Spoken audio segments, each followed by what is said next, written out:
Untuk membahas lengkap mengenai jalannya sidang hari ini dan terutama ini berkaitan dengan peran dari Brigjen Hendra Kurniawan dalam kasus baik itu pada saat pergi ke Jambi dan terutama hari ini terkait dengan pemindahan atau pengambilan CCTV di sekitar lokasi kejadian di Duren 3 Jakarta. Kita akan tanyakan ke Ketua IPW Sugeng Teguh Santoso dan Neva Claudia Meliala, ahli pidana Universitas Parahyangan yang sudah terhubung melalui Zoom. Selamat petang Pak Sugeng dan juga Mbak Claudia. Selamat petang Mbak Audrey, selamat petang Mbak Claudia ya. Saya ke Pak Sugeng dulu, Ketua IPW. Pak Sugeng, sepanjang hari ini ada 7 saksi yang dihadirkan, ada teknisi CCTV, ada anggota polisi, ada juga security. Apakah ini semakin membuat terang lagi bahwa peran Hendra Kurniawan benar-benar jelas diperintah oleh Verdi Sambo, dia mengerti perintahnya apa, dan artinya tidak ada lagi yang bisa disangkal untuk Hendra Kurniawan? Prinsip jaksa mengajukan saksi-saksi di persidangan adalah untuk memperkuat, membuktikan surat dakwaannya ya terkait dengan Hendra ya, dengan Brigjen Hendra Kurniawan karena dia belum diberhentikan ya. Yang langsung terkait adalah keterangan mungkin dari Ari Cahya ya, Ari Cahya, kemudian anggota polisi yang lain ya, karena yang mengetahui atau terkait dengan peristiwa Hendra menangani Eliezer, Ricky Rijat dan Ma'ruf ya. Eliezer dan Ricky Rijat ya, karena diperintahkan oleh Sambo. Dan yang kedua diminta mengamankan CCTV di rumah dinas. Jadi itu saksi-saksi yang langsung ya dari polisi. Kalau terkait saksi lain yaitu misalnya misalnya tukang bangunan, kemudian apalagi itu CCTV, teknisi atau security? Security itu akan dikaitkan pengetahuan mereka terkait keberadaan mungkin mayat keluar ya, kemudian keberadaan Hendra di lokasi atau bagaimana itu ya. Kalau teknisi CCTV, teknisi ya, itu yang mungkin memasang atau mengganti CCTV yang baru. Karena ada CCTV yang diambil, kemudian CCTV yang baru dipasang. Jadi terkait itu, saya duga seperti itu. Nah, terkait perbuatan Hendra datang ke Muaro Jambi serta melarang melihat Pak Samuel melihat jenazah itu tidak menjadi satu peristiwa pidana yang didakwakan ya, hanya terkait dengan peristiwa pengerusakan barang bukti CCTV. Oke, ada 2 tadi ya fokusnya, berarti ada Hendra yang ke Jambi dan Hendra dalam perusakan atau penghilangan CCTV. Tapi kita ke CCTV dulu terutama Pak Sugeng. Nah di sini kan ada perbedaan diksi nih, yang paling menarik adalah kalau misalnya tadi Agus Nurpatria mengatakan saya tidak pernah memerintah kok, saya hanya bilang mengamankan. Tapi di sisi dari saksi adalah dikatakan bahwa saya ini diminta untuk simpan dan juga ganti. Artinya kan ada perbedaan diksi yang bisa kemudian mengubah ya nantinya keputusan atau hasil dari majelis hakim melihat antara perkataan amankan dan simpan. Mengamankan itu satu isyarat ya. Sebetulnya nggak perlu bilang merusak, cukup mengatakan mengamankan. Itu adalah mengarahkan sedemikian rupa agar barang bukti tersebut tidak digunakan untuk proses pemeriksaan perkara pidana hilangnya nyawa Brigadir Yosua. Karena ada CCTV yang sudah diambil oleh Polres Jakarta Selatan, kemudian diambil kembali ya. Diambil kembali. Nah, posisi Hendra dan Agus Nurpatria ini adalah posisi seorang penyelidik dan penyidik di Propam ya, Paminal. Jadi dia tahu bahwa semua barang bukti, semua keterangan data yang ada di tempat kejadian perkara harus dipakai untuk pembuktian ya.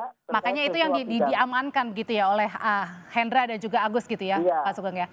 Diamankan untuk menghilangkan jejak Baik, pembunuhan, diamankan ya. untuk menghilangkan jejak bukti. Saya tanyakan ke Mbak Claudia. Mbak Claudia, kalau tadi ada saksi yang dihadirkan, Pak Sugeng juga bilang diamankan untuk karena sudah tahu juga bahwa Hendra dan Agus datang ke sana untuk mengamankan barang bukti ya.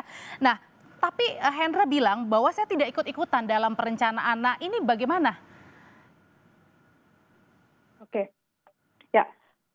Kalau saya mungkin saya melihat dari konstruksi dakwaannya saja ya Mbak, supaya lebih clear gitu. Spesifik bicara soal tindak pidana menghalang-halangi proses penyidikan yang didakwakan, itu kalau kita lihat dalam konstruksi dakwaan jaksa, ya dia dikenakan pasal 233 dan 221 ayat 1 kedua ya. Jadi nanti kalau masuk ke teknis detailnya seperti apa, diksi yang digunakan dan lain sebagainya nanti biar proses persidangan yang kemudian membuktikan. Tapi saya mau menyampaikan bahwa ketika yang bersangkutan dianggap terbukti nantinya, misalnya begitu terbukti melakukan tindak pidana menghalang-halangi proses penyidikan, ada beberapa hal atau unsur prinsipil yang kemudian harus dibuktikan ya. Spesifik untuk ketentuan pasal 233, tadi saya baca di KUHP itu ada istilah menghancurkan barang bukti. Kemudian untuk di pasal 221 ayat 1 kedua itu menutupi atau mempersukar proses penyidikan gitu. Jadi mungkin publik hari ini mengenalnya dengan terminologi obstruction of justice, tapi perlu saya kasih konteks dulu bahwa tindak pidana obstruction of justice itu sebetulnya tidak hanya dalam proses penyidikan, tapi mungkin karena keterbatasan hukum positif yang hari ini mengatur itu hanya spesifik soal penyidikan ya. Jadi nanti yang harus dibuktikan bahwa dia betul ada kesengajaan, karena unsur sengaja itu eksplisit disebutkan dalam ketentuan pasal tersebut. Bagaimana mengobjektifkan unsur yang sangat subjektif ini, kita akan berpatokan pada teori Whelan and Wheaton ya, mengetahui dan menghendaki. Jadi harus dibuktikan bahwa dia mengetahui dan menghendaki bahwa apa yang dia lakukan itu memang bertujuan menghalangi atau merintangi proses penyidikan yang sedang berlangsung. Itu yang wajib dibuktikan. Terlepas nanti bagaimana fakta yang terungkap. Oke, dan kalau misalnya dilakukan dalam keadaan sadar dan tahu juga nggak artinya dia melakukan itu ada konsekuensi loh yang saya akan hadapi kalau saya tetap melakukan hal yang diperintah oleh atasan Sambo. Ya, seharusnya dia bisa mengetahui dan memperkirakan gitu ya, karena tadi kalau dikatakan sengaja tadi ya kita kembali pada teori tadi bahwa dia harus mengetahui dan menghendaki perbuatannya. Jadi ketika dia punya kesadaran itu dia juga seharusnya mengetahui bahwa ada konsekuensi logis dari apa yang dia lakukan gitu. Oke, Pak Sugeng, kalau misalnya Hendra Kurniawan tidak hanya terlibat dalam CCTV di Duren 3, tapi juga datang ke Jambi menggunakan jet pribadi. Tapi kalau dikatakan saya tidak ikut-ikutan kok dalam perencanaan? Tadi sudah dikatakan ya, dua hal syarat. Mengetahui dan menghendaki peristiwa tersebut terjadi. Nah, Hendra Kurniawan ini, dia seorang sebetulnya penyelidik atau penyidik di Propam yang memeriksa dan biasa bertugas untuk melakukan pemeriksaan menghimpun barang bukti ya. Ketika ada barang bukti yang kemudian diminta diamankan, dia paham, dia itu dinilai mengetahui bahwa barang bukti tersebut terlarang untuk dihilangkan atau dirusak ya. Itu sudah melekat pada kewenangannya sehari-hari sebagai seorang karopaminal ya. Jadi mengetahui akibatnya, menghendaki melakukan tindak pidana itu. Kalau tidak bisa mengelak ya. Oke, nah kalau misalnya tidak menggunakan haknya untuk mengajukan eksepsi, apakah ini artinya juga Hendra menyadari ya sudah memang ini kesalahan?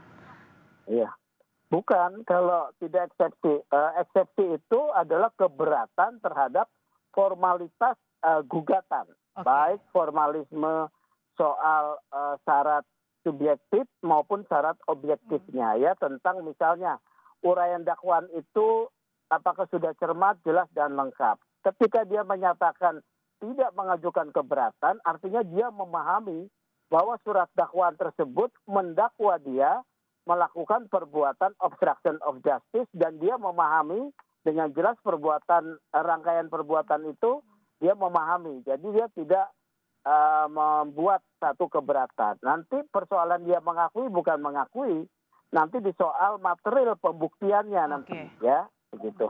Termasuk juga dengan pembuktian nantinya ketika misalnya keluarga dari Brigadir Yosua ada yang hadir untuk menjadi saksi, termasuk juga nggak kayak gitu, Mbak Claudia? Gimana, sorry Mbak? Iya, dengan pembuktian termasuk jugakah nanti ketika misalnya keluarga Brigadir Yosua juga dihadirkan dalam misalnya eh, kasus dari Hendra Kurniawan misalnya salah satunya dengan yang pergi ke Jambi itu?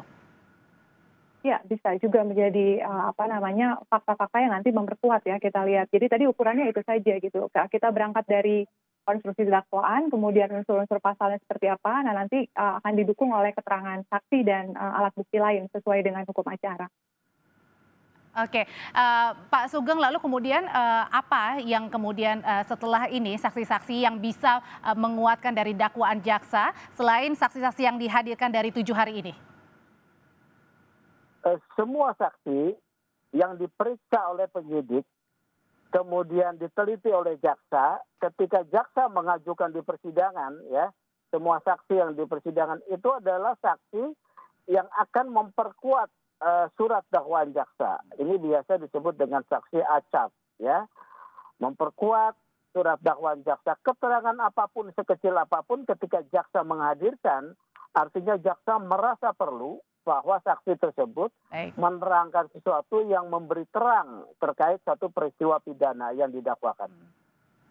Baik, saksi yang dihadirkan untuk memperkuat dakwaan dari jaksa untuk kasus perintangan penyidikan untuk Hendra Kurniawan dan juga Agus Nurpatria. Terima kasih Ketua IPW Sugeng Teguh Santoso dan juga Ahli Hukum Pidana Universitas Parayangan Deva Claudia Meliala sudah bergabung bersama kami. Sehat selalu Bapak dan juga Mbak Claudia.